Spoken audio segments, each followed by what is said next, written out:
الله الرحمن الرحيم الحمد لله الذي هدانا لهذا وما كنا لنهتدي لولا أن هدانا الله لقد جاءت رسل ربنا بالحق والصلاة والسلام على أسلم ما في الوجود صلى الله في كل موجود نقطة دائرة الوجود صاحب لواء الحمد والمقام المحمود أبي القاسم محمد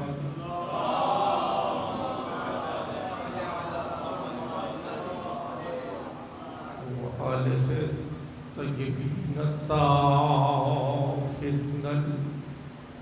المعصومين المظلومين الذين عذب الله عنهم الرجس وطهرهم تطهيرا.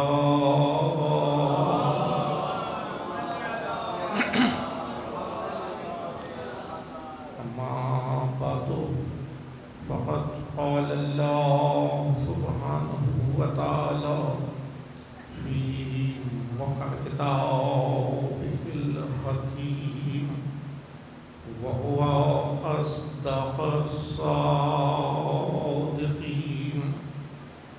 الله ولي الذين آمنوا يخرجهم من الظلمات إلى النور والذين كفروا أولياءهم الطاغوت يخرجونهم من النور إلى الظلمات أولئك أصحاب النار هم فيها خالدون. صلوات.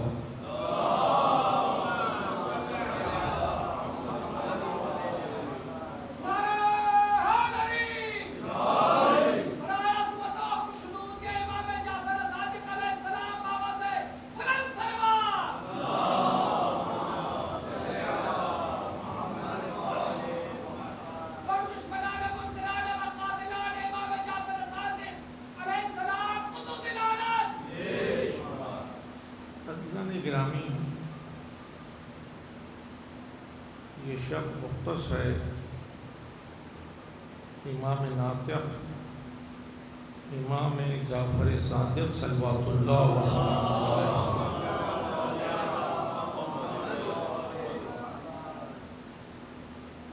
اور ظاہر ہے کہ تسلسل ائمہ میں جب ہم اس اصطلاح کو صرف کرتے ہیں صادقین، تو اس سے مطلق دو ائمہ مراد ہوتے ہیں، یعنی امام پنجم امام محمد باقر صلوات اللہ وسلم اور امام جعفر صادق صلوات اللہ وسلم.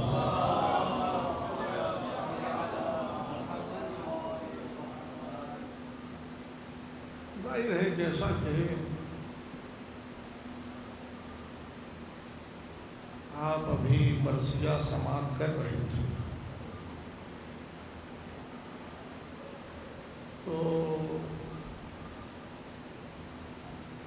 جتنی زیارات ہیں سید الشہداء سے متعلق یہ سب تعلیم فرمائیں آپ کے چھٹے امام نے۔ آنے والے سائل سے کہتے کہ زیارت کو جاؤ، اس کے آداب بتاتے، زیارت کا طریقہ سکھاتے، اور یوں ربط باطن کو حیات کے کربلا سے باندھے رکھنے کی تعلیم دیتے۔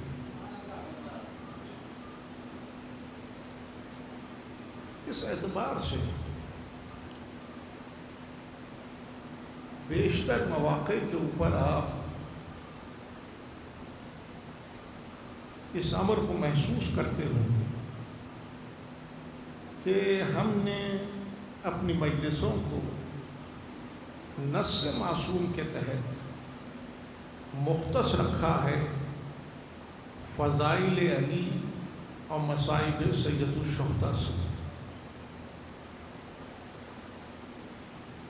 عزیزان گرامی، اس کا بنیادی سبب یہ ہے کہ اگر دنیا فضائل علی پر مجتمع ہو گئی تو تسلسل از خود سمجھ میں آ جائے گا۔ دنیا اگر مصائب سید الشہداء سے اپنے دل کو برمائے تو پورے تسلسل کے مصائب و آلام قلب انسان کے اندر چراغ بن جائیں گے، چراغ بن جائیں گے۔ اور یہ اس لیے بھی ضروری ہے کہ کسی موقع پہ میں نے کہا، کافی میں حدیث موجود ہے اور 5ویں امام سے یہ حدیث منقول ہے کہ امام نے ارشاد فرمایا کہ علم میں، شجاعت میں، عبادت میں ہم سب برابر ہیں۔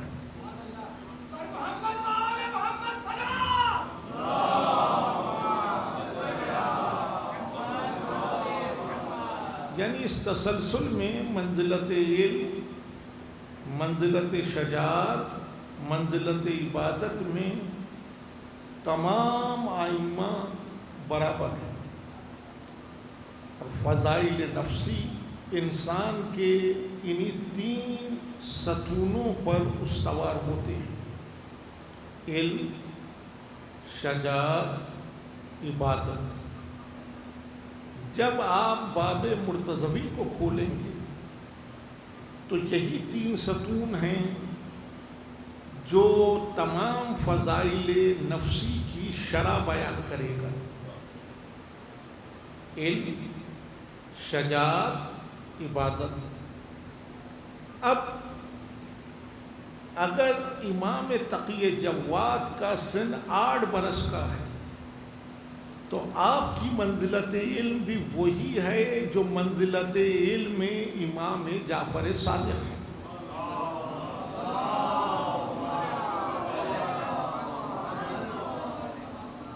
اور اگر منزلت شجاعت سید الشہداء کی پیش نگاہ ہے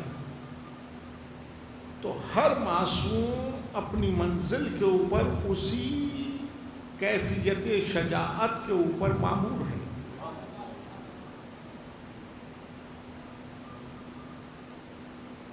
تمام شب عبادت الہی میں گزرے یا پاپیادہ خانہ خدا کی زیارت کو جائیں،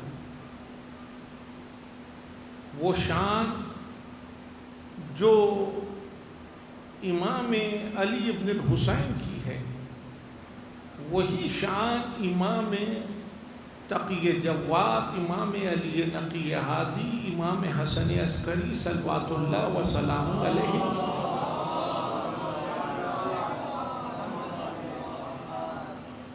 عبادت میں بھی شجاعت پنہا ہے۔ عبادت بغیر علم کے نہیں، عبادت بغیر علم کے نہیں، عبادت بغیر شجاعت کے نہیں، سجدے کے لیے شجاع ہونا ضروری ہے، ساجد کے لیے شجاع ہونا ضروری ہے۔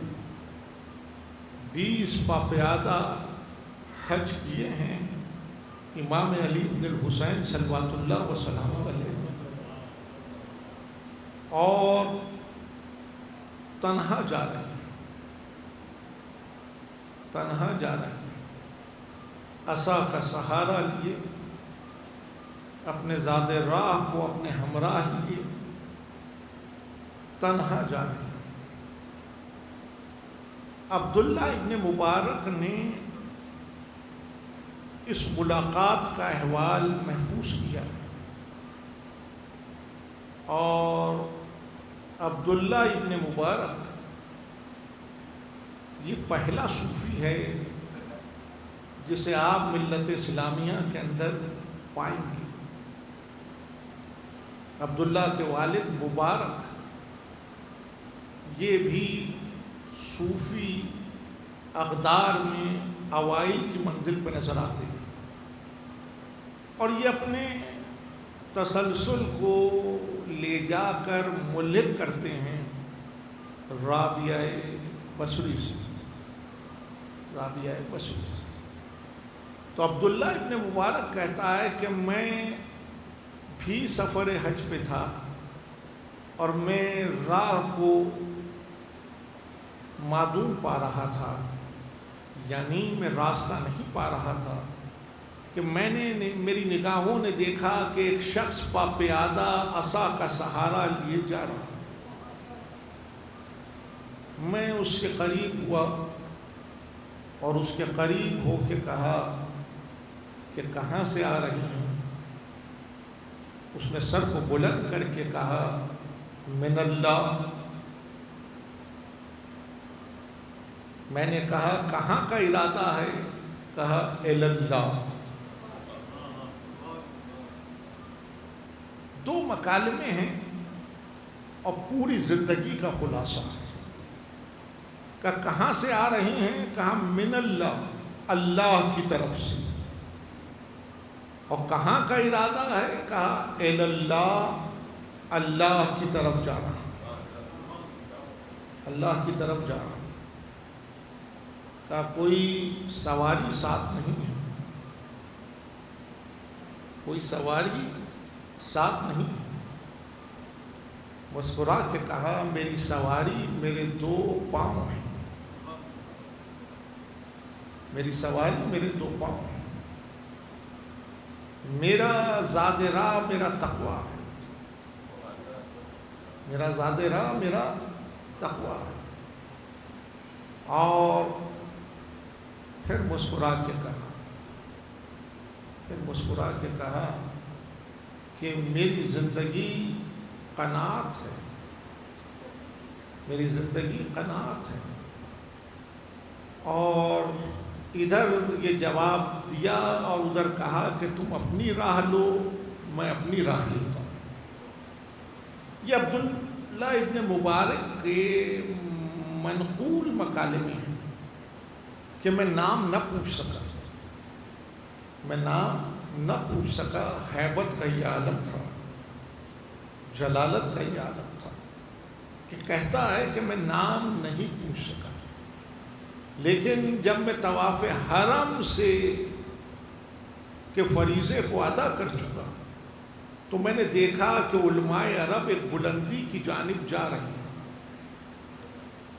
ایک جمع غفیر ہے جو ایک بلندی کی جانب جا رہا۔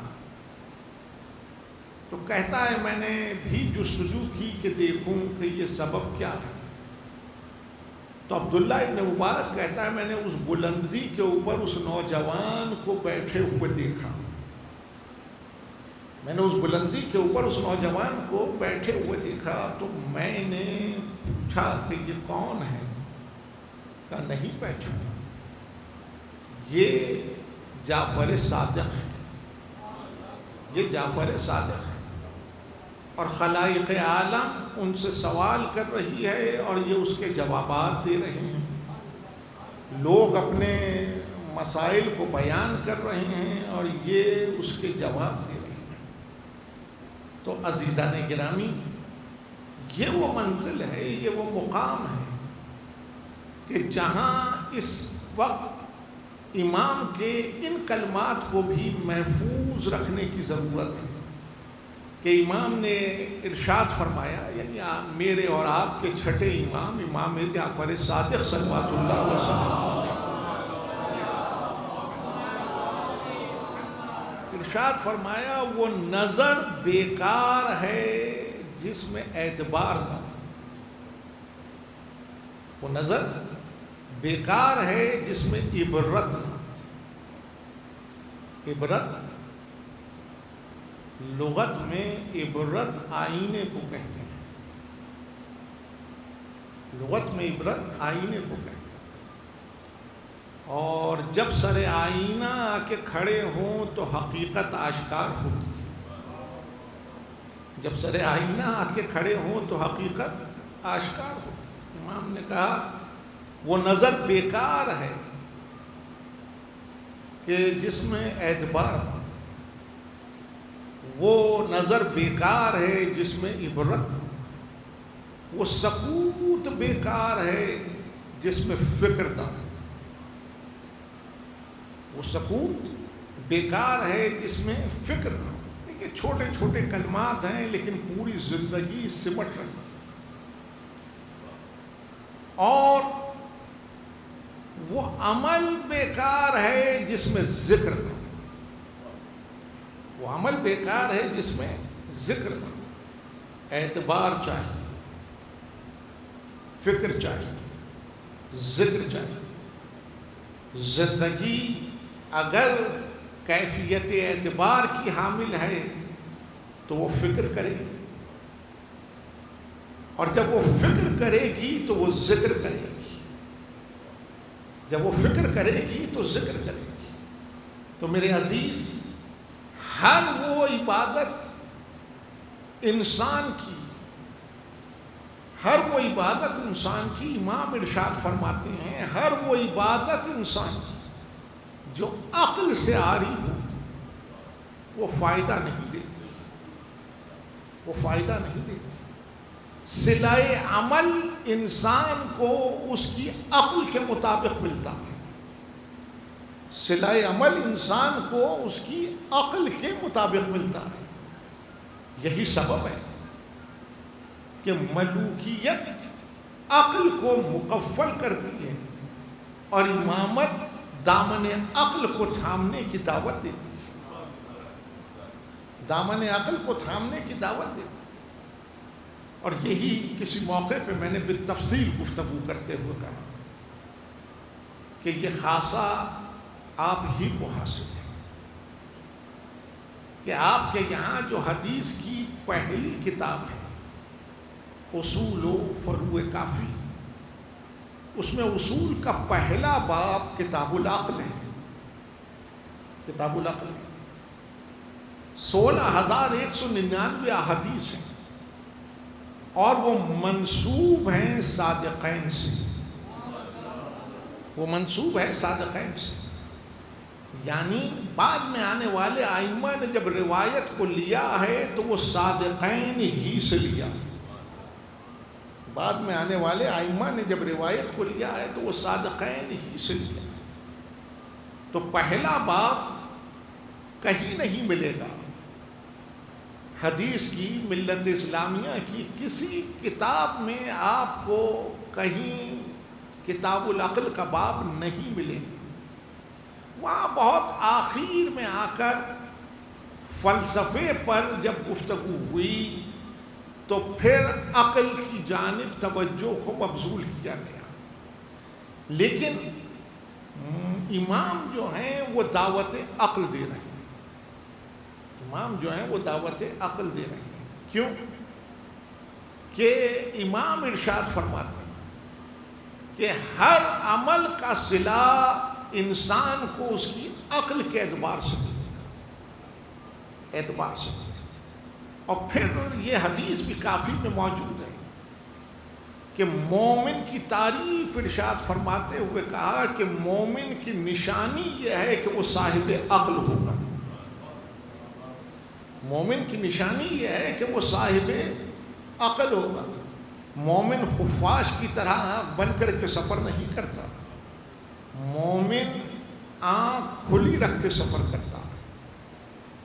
مومن کیفیت مشاہدہ میں ہر آن ہر لحظہ ہر نفس سیر کرتا ہے.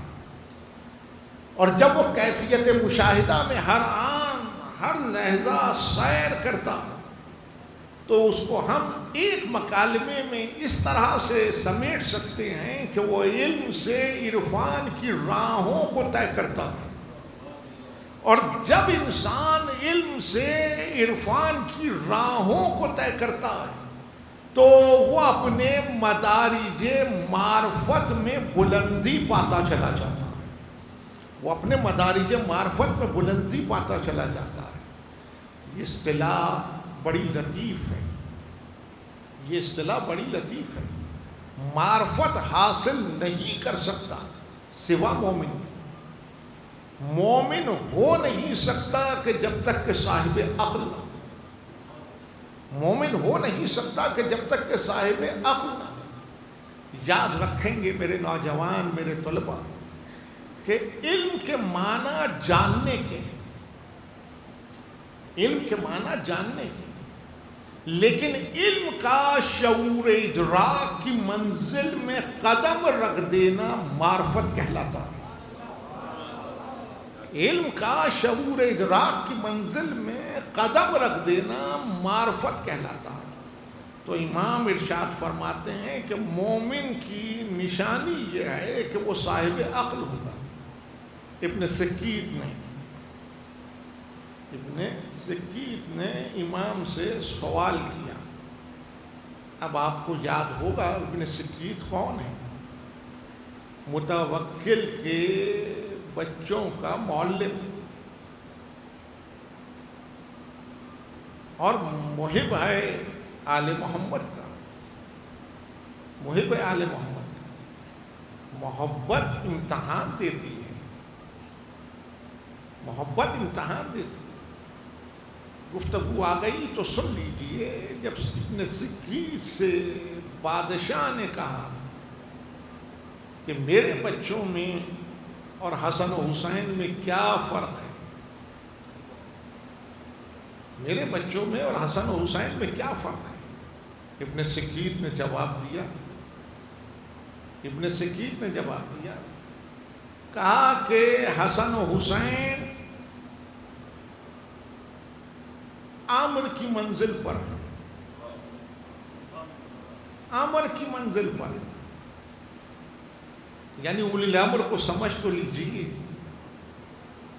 اولی الامر کو سمجھ تو لیجیے. کہا وہ منزل عامر کے اوپر، تیرے بچے منزل عامر پر نہیں ہیں. اگر وہ تیرے بچوں کی نسبت کو منقطع کر دیں تو کوئی اسے جوڑ نہیں سکتا.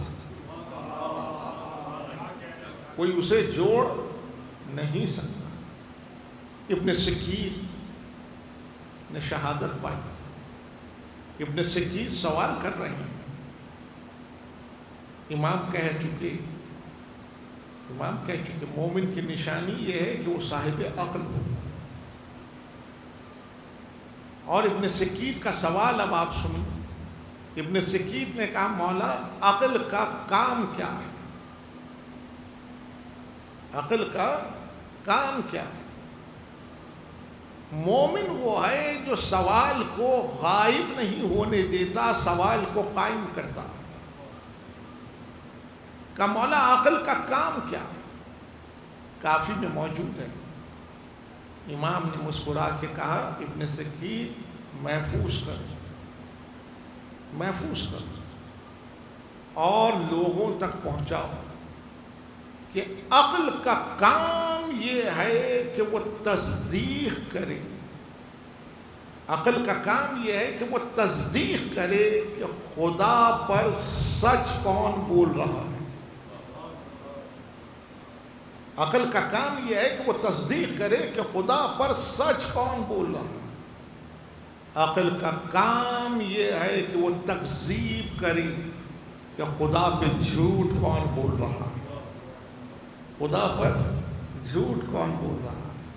یعنی وہ جو زمین دوز حضرات بادشاہ نے پلانٹ کیے تھے, وہ جو زمین دوز حضرات بادشاہ کی قوت کے ساتھ پروان چڑھے تھے کہ جہاں یہ آواز آئی کہ خیر و شر اسی کی جانب سے, خیر و شر اسی کی جانب سے, امام نے اس عقل کو انسان کی معراج قرار دیتے ہوئے ان زمین دوز حضرات کی نفی کی, ان زمین دوز حضرات کی نفی کی, یعنی اہل تصوف کی نفی کی, اہل تصوف کی نفی کی. تصوف میں جب دامن عقل چھوٹتا تو انسان کیفیت جنون میں گرفتار ہو جاتا ہے, کیفیت جنون میں گرفتار ہو جاتا ہے. لیکن جب آپ دامن عقل کو تھامیں اور اقدام کریں تو آپ کا ہر عمل عبادت قرار پاتا چلا جاتا ہے, آپ کا ہر عمل عبادت قرار پاتا چلا جاتا ہے. یہ پہلا مرحلہ.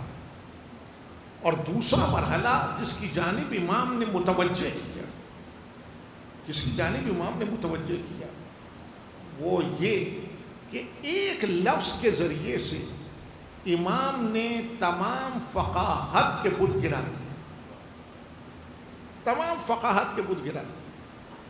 قیاس حرام ہے, یعنی دین میں اچھل پٹھو نہ چلائیں, دین میں اچھل پٹھو نہ چلائیں. یہ قیاس کی ضرورت کیوں آئی؟ ملت اسلامیہ ذرا سا غور تو کرے کہ یہ قیاس کی حاجت کیوں پیدا ہوئی. بعد ختمی مرتبت دو تسلسل ہیں. اب ظاہر ہے کہ اس مختصر سے وقت میں کوئی تفصیل تو نہیں, لیکن ان سطور کو آپ محفوظ کرنے کی کوشش کریں تو یقیناً پھر کبھی موقع ہاتھ آئے تو یہ تفصیل میں بدل جائے گا. بعد ختمی مرتبت دو دائرے ہیں.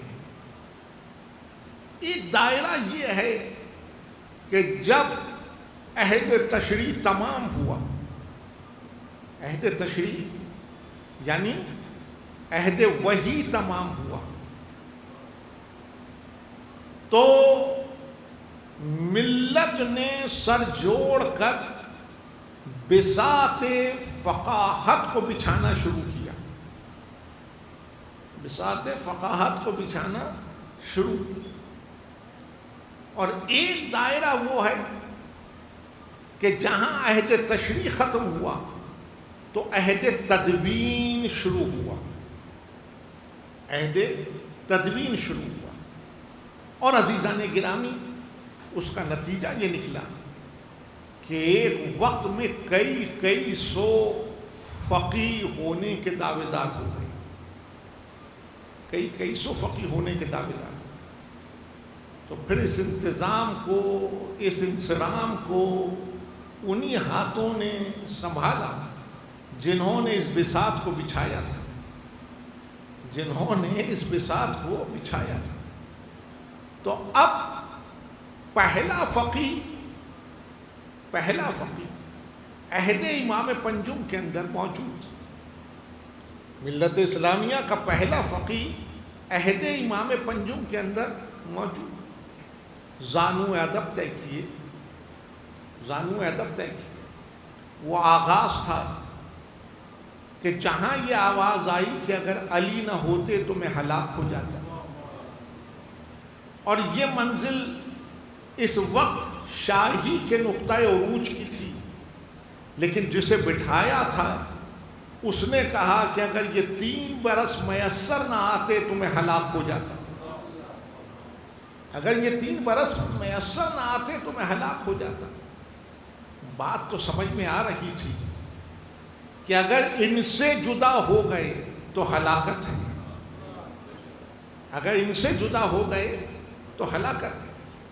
لیکن بادشاہ نے بٹھایا تو بادشاہ نے ایک نوٹیفیکیشن نکالا، یہ نوٹیفیکیشن کے ذریعے جو اقدام کیے جاتے ہیں یہ مزاج شاہی ہے، یہ مزاج شاہی۔ میں اس پہ زیادہ بحث نہیں کروں، درود تو پوری ملت اسلامیہ نماز میں جو تلاوت کر رہی ہے وہ درود ابراہیمی ہے، لیکن نوٹیفیکیشن کے ذریعے سے آپ نے مزاج شاہی پہ چلتے ہوئے کہا کہ درود میں ان کو بھی شامل کریں، ان کو بھی شامل کریں۔ لیکن شاہی جب اقدام کرے گی تو وہ کسی کو عبادت میں داخل نہ کر پائے گی، شاہی جب اقدام کرے گی تو وہ کسی کو عبادت میں داخل نہیں کر پائے گی۔ اب آپ نوٹیفیکیشن سے کسی بھی درود کا اعلان کریں، نصاب میں بھی داخل کریں، لیکن نماز میں آپ اسے داخل نہیں کر سکیں گے، نماز میں آپ اسے داخل نہیں کر سکیں۔ تو نوٹیفیکیشن جاری ہوا کہ جو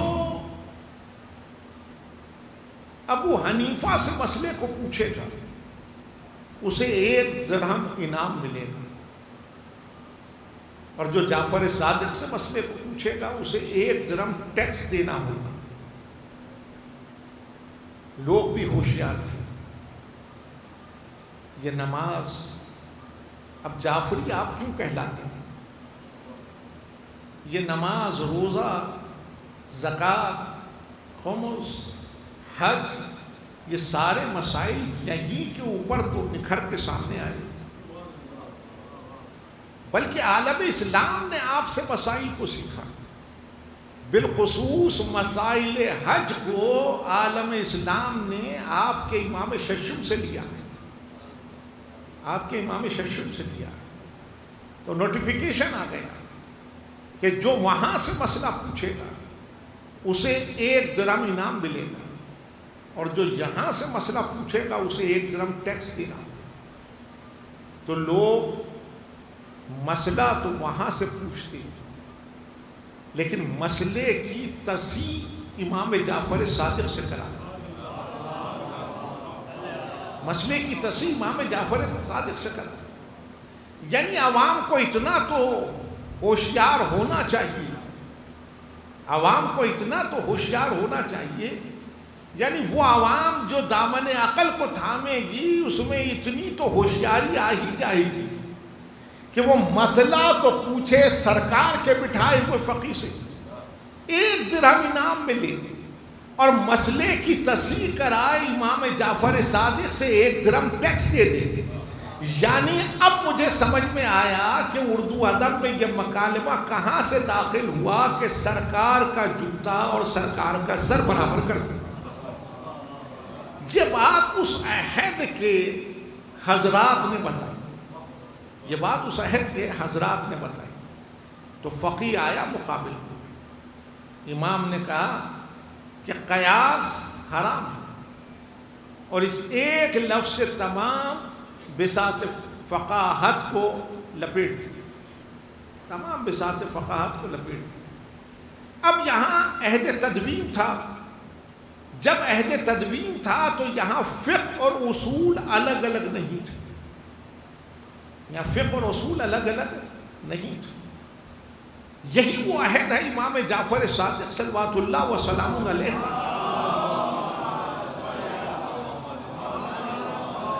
کہ جہاں آپ نے حکم دیا کہ محفوظ کرو، محفوظ کرو، اور کتابیں لکھی گئی، 400 اصل اصول مرتب ہوئے، 400 اصل اصول مرتب ہوئے، اور اصول اور فقہ ساتھ ساتھ۔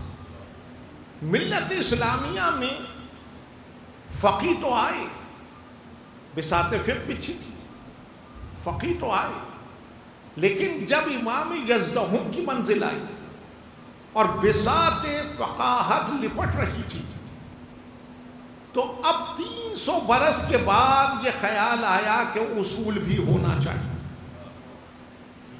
300 برس کے بعد خیال آیا کہ اصول بھی ہونا چاہیے. تو اب ملت اسلامیہ میں آپ پوچھیں کہ فقہی اعتبار سے کہاں کھڑے ہیں، اصولی اعتبار سے کہاں کھڑے ہیں، تو وہ جواب دیں گے آپ کہ فقہی اعتبار سے حنفی ہوں، اصولی اعتبار سے اشعری ہوں. تو جہاں 300 برس کے بعد اصول آئے، تو اگر وہاں لفظ عدل کی تکرار ہو تو انہیں حیرت نہ ہو تو کیا ہوگا؟ یہی سبب ہے کہ جہاں آپ کو ایک نام سے پکارا جاتا ہے کہ جعفری ہے، جعفری بادشاہ، جعفری ہے، وہاں ایک نام آپ کے لیے جو معروف ہے وہ یہ کہ یہ عدلیہ، یہ عدلیہ یعنی یہ عدل کے اوپر قیام کرنے والے ہیں، یہ عدل کے اوپر قیام کرنے والے ہیں. اسی طرح آپ کا ایک نام رجتیہ بھی ہے، یعنی یہ رجت کے عقیدے کے اوپر قیام کرنے والے ہیں، یہ رجت کے عقیدے کے اوپر قیام کرنے والے ہیں. میں دعوت دے رہا ہوں کہ اگر آپ زحمت کریں تو آپ کے بنیادی اصول و عقائد پہلی کتاب کے اندر متوطن ہیں، ان کو مطالعے میں لے کر آئیں تاکہ آپ ملت اسلامیہ کی بھی رہنمائی کر سکیں، آپ ملت اسلامیہ کی بھی رہنمائی کر سکیں. آپ کو رجتیہ کہا جاتا ہے، اور ایک نام تو بڑا معروف ہے آپ کے، بڑا معروف ہے کہ یہ رفظ رکھتے ہیں، رافضی. ہمیں کسی نام پہ شرمندگی نہیں ہے، ہمیں فخر ہے کہ ہم جس کو دوست رکھتے ہیں اس کے غیر سے برات کا اعلان کرتے ہیں. ہم جس کو دوست رکھتے ہیں اس کے غیر سے براءت کا اعلان کرتے ہیں، اسی لیے ہمیں اس نام سے یاد کیا جاتا ہے کہ یہ رفظ رکھتے ہیں، یہ رافضی. تو عزیزان گرامی، اس مختصر سے وقت میں اگر آپ اس خلاصے کو محفوظ رکھنا چاہیں تو اس طرح سے محفوظ رکھ لیجیے کہ امام نے پہلا کام تو یہ کیا کہ دعوت دی کہ عقل کا دامن نہ چھوڑے. دوسرا پیغام جو امام نے دیا وہ یہ کہ مربوط رہیں عہد تدوین سے، مربوط رہیں عہد تدوین سے، اس لیے کہ یہاں ایک ہی تسلسل ہے، کڑی کڑی سے جڑی ہوئی ہے، کڑی کڑی سے جڑی ہوئی ہے. یہاں قول نہیں بدلتا، یہاں قول نہیں بدلتا، اس لیے کہ مومن کی نشانیوں میں بھی ایک نشانی جو قرآن نے بیان کی وہ یہی ہے. سورہ ابراہیم کہ یثبت اللہ الذین آمنوا بالقول الثابت، مومن کی نشانیوں میں ایک نشانی ہے کہ وہاں قول نہیں بدلتا، یعنی دنیا میں بھی اور آخرت میں بھی، فی الحیات الدنیا والآخرہ، دنیا میں بھی نہیں بدلتا، آخرت میں بھی نہیں بدلتا.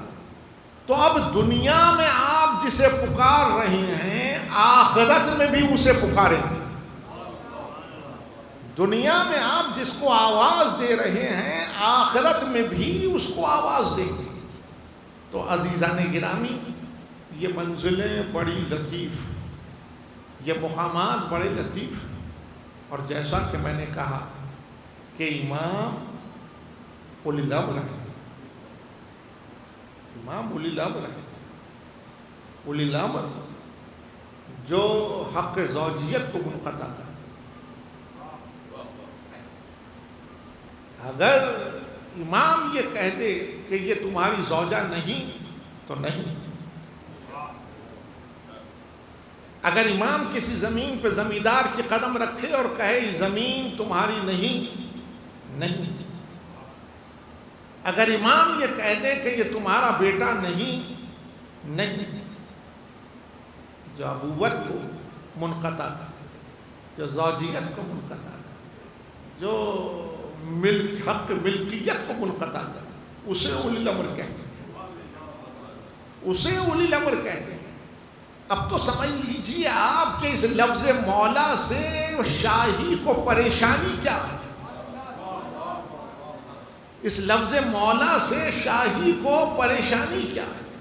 اس لیے کہ جہاں یہ اصطلاح مولا آئے گی وہاں اصطلاح امر آئے گا، وہاں اصطلاح امر آئے گا۔ اس لیے کہ ختمی مرتبت کا سوال یہی تھا کہ کیا میں تمہارے نفوس سے اولا نہیں ہوں؟ یعنی ختمی مرتبت نے بتایا کہ اولا بالتصرف کی تعریف یہ ہے کہ وہ حکومت کو قائم نہیں کرتا، وہ جغرافیائی حدود پہ حکمرانی نہیں کرتا، بلکہ اولی الامر وہ ہے جو نفسوں پر حاکم ہوتا ہے، اولی الامر وہ ہے جو نفسوں پہ حاکم ہوتا ہے۔ تو ختمی مرتبت نے غدیر میں اسی سوال کو رکھا تھا، لیکن کلمہ پڑھنے والوں نے بعد ختمی مرتبت تصور حکومت کو قوی بنایا۔ ختمی مرتبت نے کہا کیا میں تمہارے نفوس سے اولا نہیں ہوں؟ سب نے کہا بے شک آپ ہمارے نفوس سے اولا ہیں۔ تو اب ختمی مرتبت نے ہاتھوں پہ بلند کر کے کہا تھا کہ من کنت مولا فہذا علی مولا، جو نفسوں پہ حاکمیت رکھے اسے مولا کہتے ہیں، اور جیسے میں تمہارا مولا ہوں ویسے علی تمہارے مولا ہیں، اور جیسے علی تمہارے مولا ہیں ویسے تمام تسلسل اسی امر کا حامل ہے کہ وہ اولا بالتصرف ہے تمام نفوس کے اوپر۔ تو عزیزان گرامی، جعفر صادق اولا بالتصرف کا استحقاق محفوظ رکھتے ہیں، اولا بالتصرف کا استحقاق محفوظ رکھتے ہیں۔ اب سمجھ میں آیا آپ کی کہ اس لفظ مولا سے قد کیوں ہے، اس لفظ مولا سے قد کیوں ہے؟ لیکن شاہی ختم ہو گئی، شاہی ختم ہو گئی، لیکن وہ جنہیں اولا بالتصرف بنایا گیا ان کی حکمرانی آج بھی باقی ہے، ان کی حکمرانی آج بھی باقی ہے۔ میں لفظی بات نہیں کر رہا، لفظی بات نہیں کر رہا، میں نے غیبت کبریٰ پہ حسینیہ سجادیہ میں گفتگو کرتے ہوئے کہا کہ آج پوری انسانیت ایک انسان کے انتظار میں ہے، آج پوری انسانیت اپنی اپنی کیفیت کے اعتبار سے ایک انسان کے انتظار میں، اس لیے کہ اگر مولا نہیں تو تصور حیات ناگزیر ہو جائے گا، تصور حیات ناگزیر ہو جائے گا۔ آج دنیا تسلیم کر رہی ہے، کوئی منجم دوران ہے جس سے نظام ہستی سلامت ہے، جس سے نظام ہستی سلامت ہے، اور یہی سبب ہے۔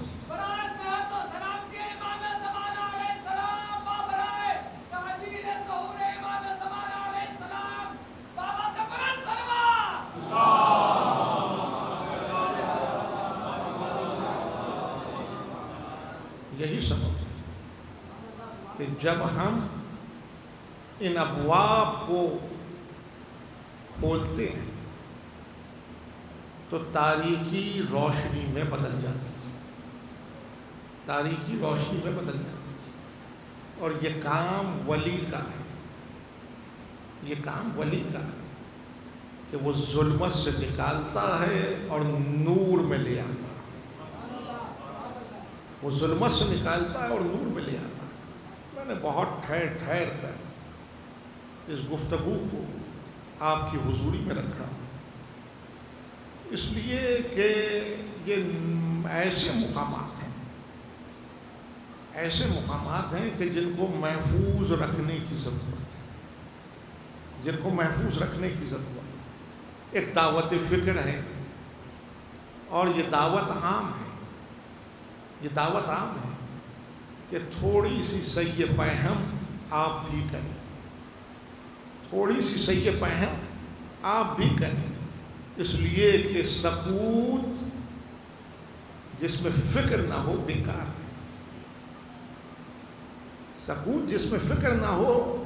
بیکار ہے، تو عزیزان گرامی، ولی کا کام یہی ہے کہ وہ ظلمت سے نکالتا ہے اور نور میں لے آتا ہے، اور اسی سبیل کو عزائے حسین کہتے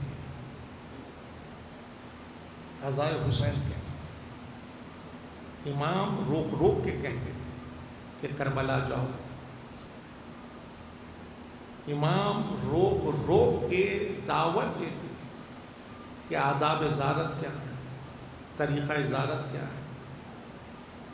امام خود اپنے گھر میں فرش عزا بچھاتے، اپنے ہاتھوں سے بچھاتے۔ پتہ چلتا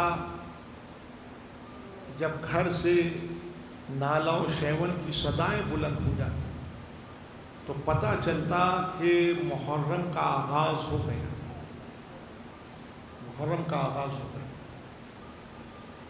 اور جب محرم کا چاند نمودار ہوتا تو میرے اور آپ کے چھٹے امام خود اپنے ہاتھوں سے فرش عزا کو بچھاتے، غلاموں سے کہتے کہ ممبر کو لا کے رکھا جائے، ممبر رکھا جاتا، اور پھر کھڑے ہو کر منشد سے کہتے کہ مرثیہ پڑھیں۔ منشد کھڑا ہوتا، امام حکم دیتے کہ ممبر پہ جا کے میرے جد کا مرثیہ ہو، منشد، میم نون شین یہ دال، منشد، یہ مرثیہ وہ نہیں، یعنی اس نے مرثیہ کہا نہیں تھا، یہ مرثیے کو پڑھ رہا تھا۔ اور منشد کا بیان یہ ہے کہ امام ممبر کے قریب سر جھکائے ہوئے بیٹھے تھے، میں مرثیہ پڑھ رہا تھا، امام آب بے ماہی کی طرح تڑپ رہے تھے، اور میری نگاہیں اس منظر کو دیکھ رہی تھی کہ میں نے دیکھا کہ ایک مرتبہ سر اٹھایا، اور سر اٹھا کے غلاموں سے کہا کہ پردہ لگایا جائے، اور بیویوں سے کہا جائے کہ وہ پس پردہ آ کر مرثیے کو سنیں۔ منشد کہتا ہے کہ میں مرثیہ پڑھ رہا تھا، میرے کانوں میں بیویوں کے رونے کی آواز آئی، میں رک گئی۔ امام نے سر اٹھا کے کہا مرثیہ کیوں نہیں پڑھتے؟ میں نے گھبرا کے کہا مولا بیویوں کے رونے کی آواز آ رہی ہے۔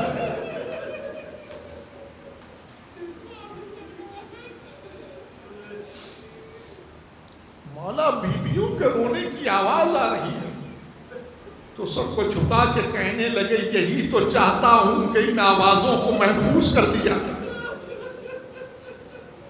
یہی تو چاہتا ہوں ان آوازوں کو محفوظ کر دیا جائے۔ کربلا نہ بھولنا، یہ آوازہ ہے آپ کے معصومین کا، یہ آوازہ ہے آپ کے معصومین کا۔ آپ کے پدر گرامی نے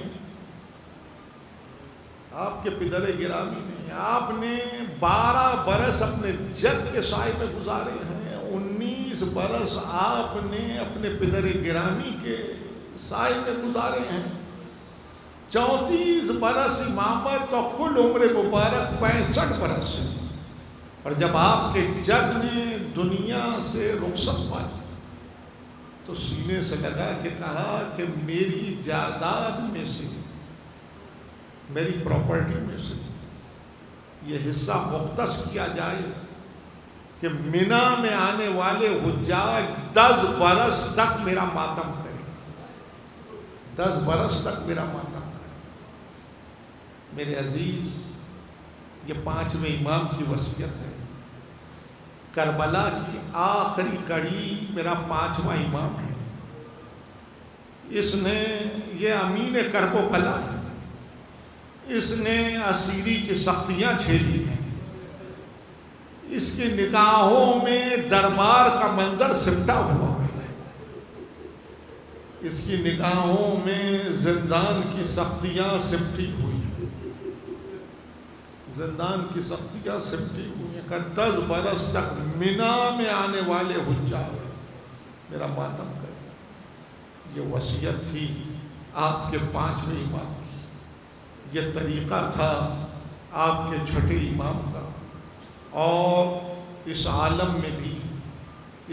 میں بھی جو آخری وصیت ہے امام کی وہ یہ کہ فریضہ نماز سے غافل نہ ہونا، فریضہ نماز سے غافل نہ ہونا۔ اور عزیزوں، بڑی صحبتیں اسی گریہ و آہوزاری کے نتیجے میں آپ کے گھر کو نظر آتش کیا گیا، اسی گریہ و آہوزاری کے نتیجے میں آپ کے گھر کو نظر آتش کیا گیا۔ لیکن امام منزلت صبر پر، امام منزلت صبر پر ہے۔ لیکن ہر شاہی نے یہ چاہا کہ کربلا کا راستہ رک جائے، ہر شاہی نے یہ چاہا کہ کربلا کا راستہ رک جائے، لیکن جتنا راستہ کربلا کا مسدود کرنے کی کوشش کی، اس نے خون کو سیال بنا کر اتنا ہی انقلاب برپا کر دیا، اتنا ہی انقلاب برپا کر دیا۔ عزیزان گرامی، جب شاہی بے بس ہوئی تو منصور توانقی نے حضرت کو زہر دیا، حضرت کو زہر دیا۔ حضرت نے دنیا سے رخصت پائی، درجہ شہادت پہ فائز ہوئے۔ لیکن میں یہاں رک کے کہتا ہوں کہ تاریخ میں بڑی شکوہ کے ساتھ آپ کے چھٹے امام کا جنازہ اٹھایا گیا۔ کثیر تعداد تھی جو آپ کے جنازے کے ساتھ ساتھ چل رہی تھی، کثیر تعداد تھی کہ نعلہ و شیون کی صدائیں بلند تھیں۔ لیکن میں بس آج کی شب میں دست ادب جوڑ کر اس موروثے کو اپنے چھٹے امام کی بارگاہ میں رکھتا ہوں کہ مولا، آپ کی شہادت ہوئی، آپ کا جنازہ اٹھا، بقیے میں لا کر آپ کی دادی کے پہلو میں آپ کو رکھا گیا۔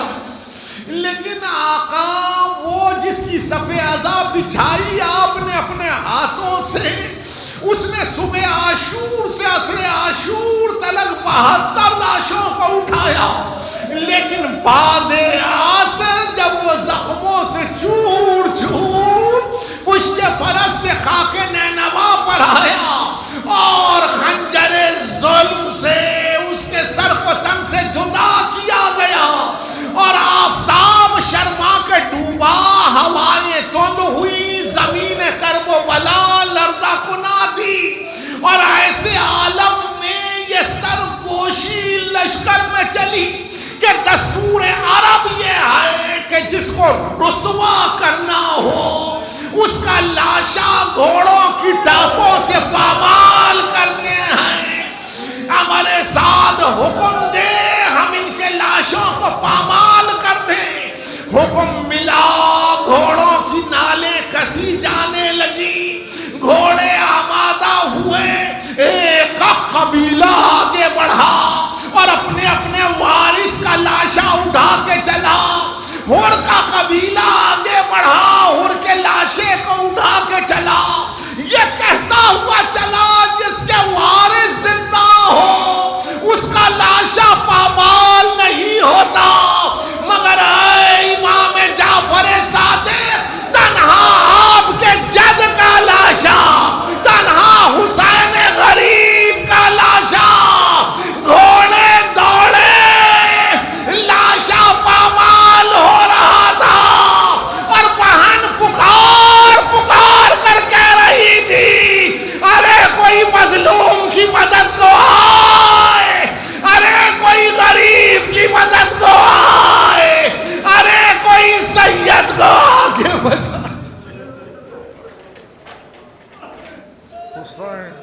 غصہ ہے، غصہ